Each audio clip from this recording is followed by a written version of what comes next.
They thought blood meant loyalty, but I learned the hard way. Sometimes the people who share your last name are the first to betray you. My name is Dr. Owen Carter. I'm 32 years old, board-certified internist, Harvard Med, top 1% of my residency class, two-time speaker at the National Health Forum before I turned 30. On paper, my life looked like a polished success story. In reality, my family was sharpening knives behind my back. It started subtle. At least, I wanted to believe it was. Missed calls from my parents, delayed texts, conversations that died mid-sentence. Thanksgiving came and went without an invitation. Then Christmas. My mother's excuse. "Oh, we assumed you were too busy at the hospital." She said it with that sweet, sour tone only mothers can master. Polite. Measured. Poisoned. I should have seen it coming. For years, I was the pride of the Carter family. The doctor son. The proof they'd done something right. My father used to say, "Owen's gonna change the world." He even gave a toast about it at my white coat ceremony. But when I came home to Boston after my residency and bought my own brownstone, without asking for help, without including them in the mortgage, without needing anyone, something shifted.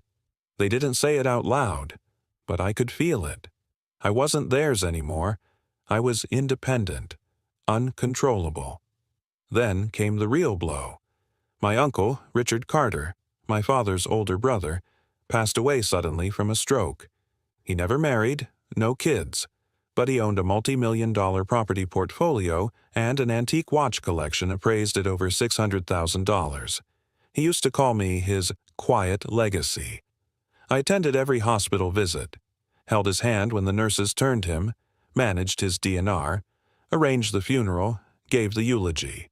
So, when the will was read, and I wasn't mentioned at all, not even a single watch, my mouth went dry. Everything had gone to my father. Every property, every penny, every antique. When I asked him why, his eyes didn't even flinch. "It's what your uncle wanted." I didn't argue. I didn't cry. I simply nodded and said, "Of course."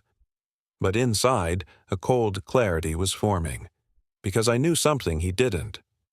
3 weeks before my uncle died, he asked me to draft a will for him. He wanted to leave me the Beacon Street house and his watch collection. We sat in his living room. I took notes, and I recorded the entire conversation. It was legal. I told him, I was a physician, not his attorney, but I wanted clarity, just in case. I still had that file, and I knew, without a doubt, that the version of the will my father presented at probate was not the one my uncle signed. That was the day I stopped being the quiet son. That was the day I started building a different kind of legacy, one not made of inheritance, but of justice. The hardest part of betrayal isn't the wound. It's pretending you're not bleeding. 2 weeks after the will reading, I did something I hadn't done since undergrad. I called my cousin Sarah. We hadn't spoken in years, not since she moved to Oregon to escape the Carter noise, as she called it. She had always been the black sheep of the family. I used to think she was just rebellious. Now, I knew she'd simply seen the truth earlier than I had. She answered on the second ring. "I was wondering when you'd reach out," she said without even saying hello. "You heard." "Of course, the will, the eulogy, the photos. You think this family doesn't broadcast everything like a reality show?" I chuckled. Her sarcasm was still weapon grade. "I need your help," I said. "That's new. I think Dad forged the will." Silence. "I have a voice recording," I continued. My uncle laid out exactly what he wanted. My name was all over it, and yet, somehow, I ended up with nothing. She exhaled. "You think I don't believe you?" "I think you're the only one who might." She paused. "You still at Brigham?" "Yeah." "You've got access to documents, people, influence. What's your point?" She lowered her voice. "So use it. Stop playing nice." That night, I opened a secure folder on my laptop and labeled it Operation Ivy. Ivy for Ivy League. Irony not lost on me. Phase 1. Find the notary. Uncle Richard's signature had been witnessed and notarized according to the probate file. Problem? The notary listed, Allison K. Maddox, wasn't registered in Massachusetts. Not under that name. Not under any variation of it. I searched license databases, bar association logs, real estate boards. Nothing. She didn't exist. The will had been witnessed by a ghost. I printed the page and slid it into a red folder marked False Witness. Next, the medical record. If I could prove my uncle was medically unfit to sign a will when the supposed final version was dated, I'd blow a hole in the timeline. I logged into the hospital's archive, pulled up Richard Carter's chart from the last week of his life. On the date in question, my uncle was sedated, vitals unstable, morphine drip. No one in their right mind would have let him sign legal paperwork, no attending note, no visitor log. But there it was. A signed will dated 8:32 p.m. It was as fraudulent as a $3 bill. I printed that too, slid it into the red folder. Then I made one final call. A contact from residency, Caleb Strauss. Now working for a federal investigations unit under the IRS, he owed me a favor. Caleb answered with a groggy voice. Owen? Man, it's been forever. I need a background pull, I said. Discreet, no official channels, just insight. On who? My father. A pause, then, oh. I'm not looking to destroy him, I said carefully, but I need to understand what I'm walking into. Caleb didn't ask why, didn't ask what for, just said, give me 72 hours. When we hung up, I stared at the two printed pages on my desk, one from the fake will, one from the real medical chart, and somewhere in between them was the man I used to call Dad. I didn't feel angry, I felt focused, and very, very patient, because if I'd learned anything in medicine, it was this: never treat the symptom, always find the root cause. 3 days later, Caleb called back. I found something, he said. Actually, I found a lot. I was sitting in my office at the hospital, post-shift exhaustion still clinging to my skin, but his tone snapped me fully awake. Tell me. Your father has 3 active LLCs registered in Delaware, all tied to shell accounts. One of them, Bright Harbor Holdings, received a $620,000 wire transfer 2 days after the will was executed. My pulse quickened. From where? From a trust fund. Carter Family Trust B. The name on the initiating account? I already knew the answer, but I asked anyway. Who? Richard Carter. There it was, my uncle's inheritance, funneled, laundered, and hidden. Can you send the documents? I'm sending screenshots now. But Owen, that's not the most interesting part. I leaned forward. What is? One of the corporate officers listed on Bright Harbor's LLC registration is a woman named Allison Maddox. My blood ran cold. She's real. She was. She died 7 months ago in a car accident in New Jersey. But before that, she worked as a paralegal for a firm your father used for years. She would have had access to notary stamps, signatures, templates. I sat in silence, piecing it together. My father had faked the will, used a dead paralegal as the ghost notary, moved the money under the radar, laundered it through dummy companies. All of it, buried under paperwork and corporate shields. It wasn't just unethical, it was criminal. I opened the red folder and slipped in the new screenshots. Then I pulled out my uncle's original voice recording, the one where he said I'd be executor. Played it again, the voice of a man who trusted me more than his own brother. That night, I drove to my childhood home, not to visit, to watch. From across the street, parked in my car, I watched as lights flicked off, one by one. I thought about knocking on the door, confronting him. But I wasn't ready for that yet, because this wasn't about vengeance, it was about leverage, and leverage requires timing. The next morning, I met Sarah in Cambridge. She brought coffee and an envelope. "What's this?" I asked. "Something I found at Mom's place. She kept old letters from Uncle Richard. One of them, well, just read it. I unfolded the letter. It was dated 6 months before his death. In it, Uncle Richard wrote about his declining health, his fears about the business, and, most importantly, his concerns about my father's obsession with controlling everything. One line jumped out. "If anything happens to me and Owen gets nothing, you'll know what Martin did." I closed the letter slowly. This wasn't just a document. It was a smoking gun. I looked at Sarah. "You still have that lawyer friend at the Boston Globe?" She smiled. "He owes me a favor." My mother still had no idea. Neither did my father. They thought everything was under control. They believed that by orchestrating a reputation collapse, they could neutralize me, bring me to heel.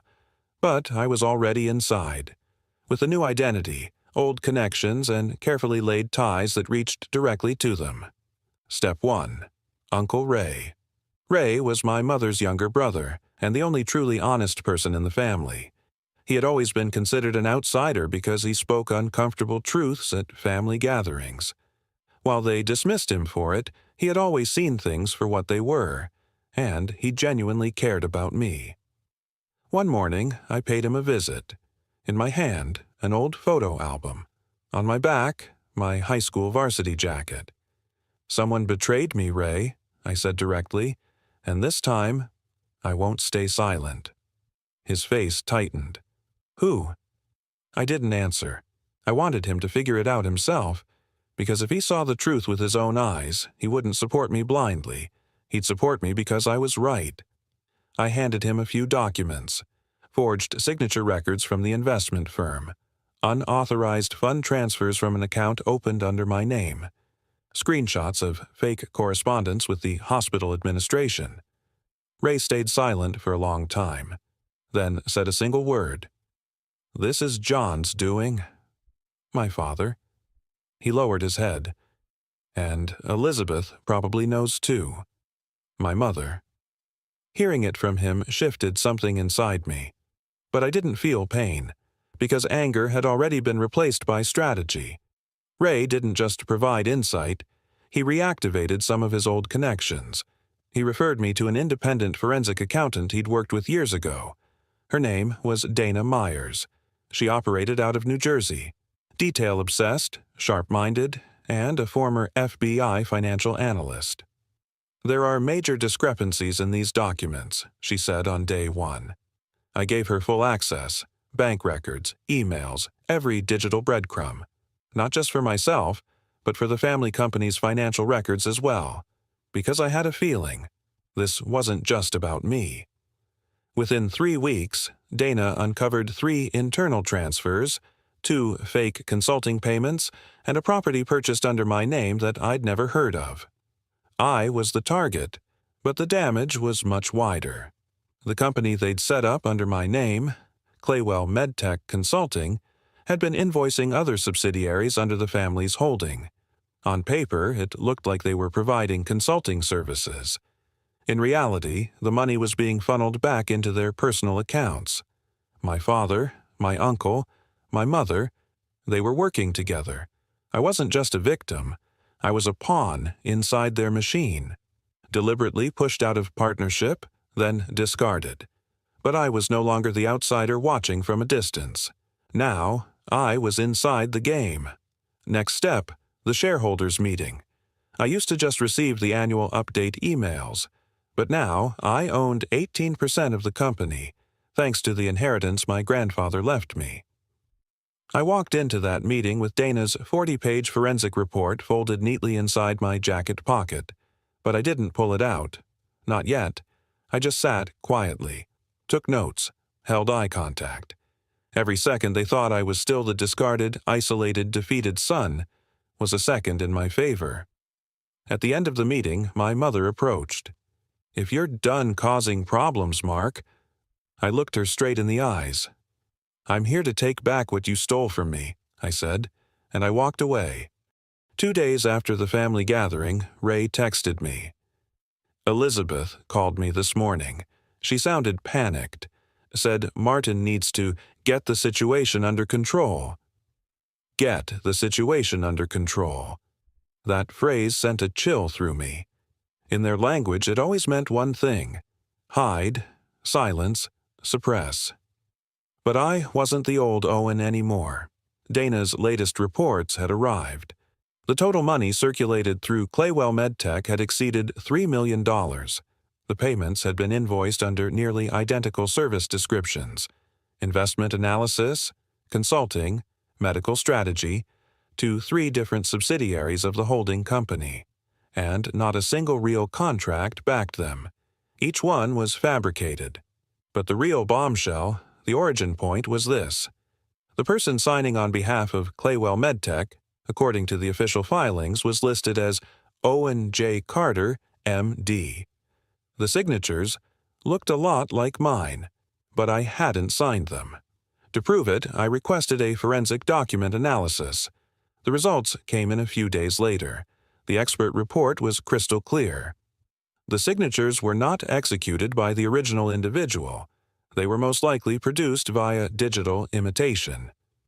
Who had supplied those fake signatures? I had one name: Gregory Luntz. He worked at the family company. His title was compliance supervisor in the finance department, but his real job was managing shadows. As a child, he used to be at our house every Sunday evening. Always smiling, he used to call me Captain Owen.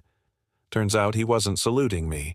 He was captaining my family's games behind the curtain. Ray offered to talk to him. "Greg's just an order taker," Ray said, "but if we press hard enough, he'll leak." And he did. In a private meeting with Ray, Gregory confirmed Dana's findings. "I just inserted the signatures," he said. "I wasn't told what they meant, just where they had to go." Ray asked him, "Who told you?" "Martin." That night I placed a sealed envelope on my desk. Inside were the forensic report, the bank records, and the signature analysis. On the front, I wrote just 2 letters: SEC, the U.S. Securities and Exchange Commission. I hadn't mailed it, yet. But now, my weapon wasn't just the past. It was the future. Because these documents didn't just represent forgery. They pointed to securities fraud. And if revealed at the right moment, they wouldn't just take down my family. They could collapse the entire financial system they built. But first, I needed to speak to someone else. My grandfather's old attorney, Arthur Bellamy, 87 years old, still living in Weston, still managing a fund bearing his name in my grandfather's will. I picked up the phone. My voice didn't shake. "This is Owen Carter, grandson of Walter Carter. Would you have a moment?" His answer was clear. "I've been expecting you." Arthur Bellamy's house sat tucked behind the quiet back streets of Weston, shaded by tall pine trees, a fading Victorian estate cloaked in silence. When he opened the door, he leaned on a cane, but there was still a lawyer's sharp posture in his frame. "Come in, Dr. Carter," he said. "You might just be the last decent man in this family." He led me straight into a study lined with books. On his desk were notes written in fountain pen, leather-bound law texts, and a wooden-framed photo. My grandfather, Walter Carter. My father, Martin. And, in between them, me, as a child. That's when I understood. Arthur wasn't just my grandfather's attorney. He had been his confidant. "My grandfather left me nothing," I said, "but I know he had plans for me." Arthur nodded. "He didn't leave it to you, because he didn't have to." He pulled a file from his desk drawer. "Walter established something called the Carter Foundation Legacy Fund. You are the true beneficiary, structured to remain sealed until your 35th birthday. But given the circumstances, I believe it's time to break that silence." He slid the documents toward me. "A $25 million investment fund, growing at 6% annual return, structured to transfer full control directly to me. But the most critical clause read, if any family member attempts to manipulate this fund or undermine its rightful heir, full management transfers immediately." Arthur watched me closely. Walter trusted your integrity and feared Martin's ambition. What he left you wasn't just money. It was the conscience of this family. The papers trembled in my hands, because now I didn't just have evidence. I had power. This fund would crack open the Carter family's control network. That evening, I met Sarah at a restaurant. I showed her the documents. Her eyes welled with emotion. So, he really did believe in you. But not to destroy them, I said, to rebuild something better. So, what do we do now? She asked. My answer was firm. The trigger is cocked, but first we bring them all to the table. You mean, like a family dinner? I smiled. We prepare the last Sunday night they'll ever forget. The invitations were delivered by hand. The envelopes were plain, sealed, and bore only one line: family meeting regarding the legacy of Walter Carter. Location: grandfather's former home, Weston. Date: Sunday, 6 p.m. From Dr. Owen Carter. It had just the right amount of mystery to stir curiosity, and it worked. Sunday evening, the weather was cold, the sky heavy and steel gray. For the first time since my grandfather's death, everyone in the family was under the same roof. My father Martin arrived with my mother Elizabeth. Their faces wore the same cold mask of politeness. Uncle Paul, cousin Mason. Sarah was there, and Ray, quiet but resolute, wore a small carnation pinned to his coat lapel. The air in the room was heavy. No one knew exactly what to expect. I stood, laid a folder on the table. Tonight, we gather as a family. But this isn't just a dinner. This is a reckoning. Silence. Walter Carter left me a fund, but with it, he left this family a moral responsibility, and that responsibility has been poisoned by forged wills, favoritism, and deception. My father gave a faint smile. Owen, still chasing these theories? You'd jeopardize family unity over— No, Dad, I cut in. You jeopardized the unity. I'm just showing everyone the pieces. I opened my laptop, fired up the projector. Slide 1. The fake notary, Allison Maddox, Slide 2. Richard Carter's original voice recording. Slide 3. Medical chart showing he was sedated during the signing. Slide 4. Hidden wire transfers via Bright Harbor Holdings. Slide 5. Documents proving Walter Carter appointed me sole fund manager. With each slide, faces changed. My mother's painted lips trembled. My uncle's hand froze around his glass. My father, he lowered his head for the first time. Then I placed Dana's forensic accounting report on the table. It wasn't just me. You compromised the company, the foundation, and our grandfather's legacy. I took a long breath. But tonight, at this table, that system ended. Ray stood up. Martin, I've stayed silent for years. But Owen's right. Richard told me too. He said the will was written for Owen. That night on the operating table, he saw you at the hospital. He knew it had been changed. My father looked me dead in the eyes. So, what do you want, Owen? Revenge? The money? The company? I shook my head. The truth, and until that truth is heard, I'll be watching. Legally. Relentlessly. No one ate after the meeting. Chairs pushed back, glasses emptied before they were filled. But the most important moment. My father, for the first time in years, looked me in the eye and said one word. Understood. And I replied. Late. But not too late. 2 weeks later, an article appeared in the Boston Globe, allegations of misconduct in the Carter Family Foundation, claims of forged estate documents. My name wasn't mentioned, but the details, the events, the content of the documents, every word was accurate, and all of it had been provided by an anonymous family source. At the time, I was in my office at Brigham, seeing patients, making rounds, as if it were just another normal day. but inside. That day was the first time I truly felt like I could breathe. The next morning, one of the company's attorneys contacted me. His voice over the phone was ice cold. "Doctor Carter, your family wishes to enter into a private mediation process." I smiled. There's a different kind of satisfaction in quiet victory. "What are they putting on the table?" I asked. 50% of the estate will transfer to you. The fraudulent consulting firm, Claywell MedTech, will be dissolved. 5 members of the holdings board will be replaced. Your name will be fully exonerated. And your family is prepared to issue a public apology. I paused, looked at the clock on my office wall, seconds ticking like pins. Then I said, "It's a start." 2 days later, Carter Holdings released the following statement to the press. Certain actions in the past were not subject to proper oversight. The necessary corrective measures have been initiated. We extend our sincere apologies to all stakeholders who were treated unfairly during this period. It was the one thing my father would never say to my face. You were right. Months passed. Sarah handed me an envelope. Inside was the original letter from Richard Carter, and a handwritten note.